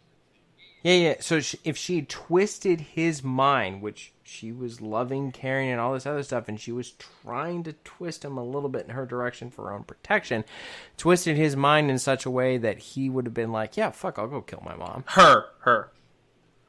Yeah, But Had- come had on, he we done can't that, it would've expect been much because that was what season 6 or 7, if I remember correctly. Yeah. and that was also with the Sand Snakes, which was a very bizarre way to bring in something that was supposed to be canon, but not correctly performed. We'll see what the books turn out to be. But anyway, we're getting long in this episode. We've talked about Aliens, the Xbox showcase, and we managed to go into Game of Thrones somehow. But that's G.N.A. podcast for you, ladies and gentlemen. Cyberblood, why don't you tell the lovely people where they can find you, sir? well, You can find me on the G.N.A. Discord, the Twitter feed for G.N.A. at times. You can also find me on my Instagram, Facebook, Twitter. That's about it. I'm not streaming anymore until I get my rig finished, so that's that. Thank you, sir, and good luck on getting that rig finished. At D for Microbrew Gamers. I just need to get the OS, and I'm good. And that'll probably be in like a month. All right. Hopefully sooner. D, where can you tell the lovely people to find you?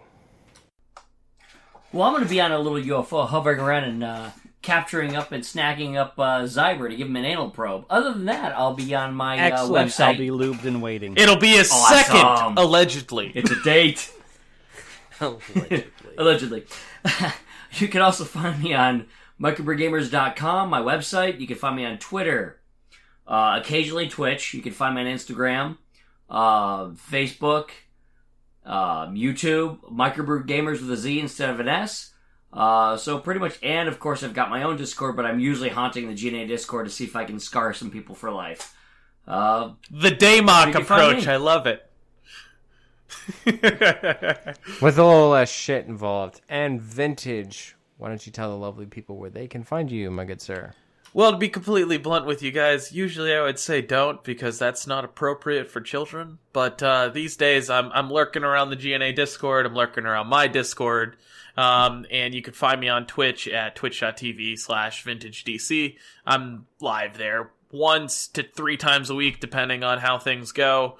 And potentially on another podcast from time to time. I like to spread the love and spread the love back to you guys, of course. I do not like sexually transmitted disease. And ladies and gentlemen, I'm your host, Blue Shark 45, and you can find me at Blue Shark 45 on Twitch and Parler. I haven't been doing much on Parler. I really should do more about that. What's Parler? Parler is the last freedom of speech vestige on the internet. It's basically just a form of Twitter, except, freedom of speech. Not anything goes? Yeah, anything kind of goes. Sounds like fun. Yeah, it's America. Fuck yeah. And higher character count. I think it's 1,000 characters versus, what is it, 150? 250? On Twitter. I thought it was 250 now. They extended Yeah. it to 250. That's right. Sorry, my bad. So yeah, 1,000 characters versus 250 characters on Twitter. But yeah, you can find me on there, or you can find me on the G.N.A. Discord. Gentlemen, this has been the worst show ever, and I regret inviting all of you. I'm kidding. Thank you all for coming by, and you all have a lovely evening. God damn it, we didn't try hard enough. Just remember, alien abduction is like a proctologist and cheaper. And don't forget to carry around your testicles in a bag, because that's how we know you're a true main character until you're not. I still have not told you my joke theory on UFOs. Yeah, it needs to be said now. Yes, an addendum. Yes, it does. Go on. All right, so say of course you're military branch, part of the government, right? You've been trying to make a secret, vehicle, plane, or whatever, right? Well, you're going to be secretive. And that means your employees are probably going to be away from their family. They're going to be hunkered down too. It's it's above top secret. They can't go around and talk, so you're all locked down in a lockdown facility. You're going to get bored as fuck. You don't want the public to see it's a top secret vehicle, so you're going to take it out on the countryside where there's rednecks and dipshits. And people like me. So, you're going to go out there cruising. You might have a few doctors too, because you need some medical staff to keep everybody healthy. So you're bored as fuck, so you decide to throw on a little alien mask, and somebody actually catches you or sees you, and you go like, we're getting that one. So you bring them up, you all have your alien mask, the doctor needs to practice, he does a proctology exam, you just drop them off at a random spot because you think it's funnier than hell, and you leave, and next thing you know, you got them on that fucking, 60 minutes. And there was missing time, and I think they shoved something up my ass. And that's how you get abductions. Good night, everyone. Good night, guys. We hope you enjoyed the show.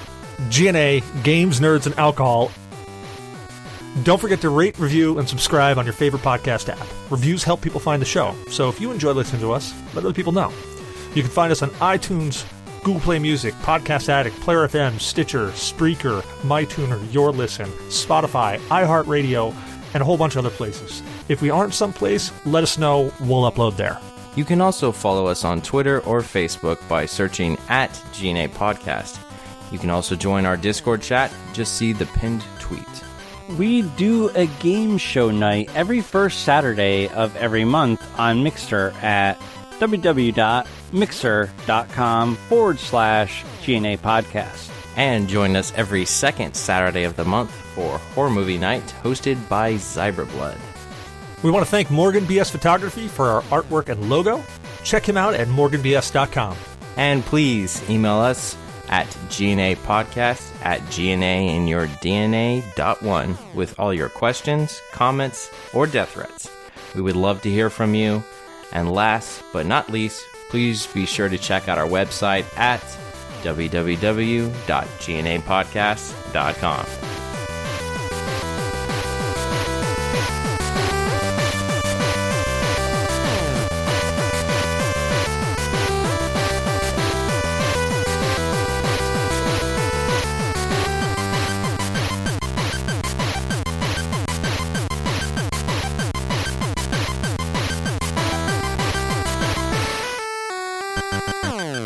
Oh God! What the fuck?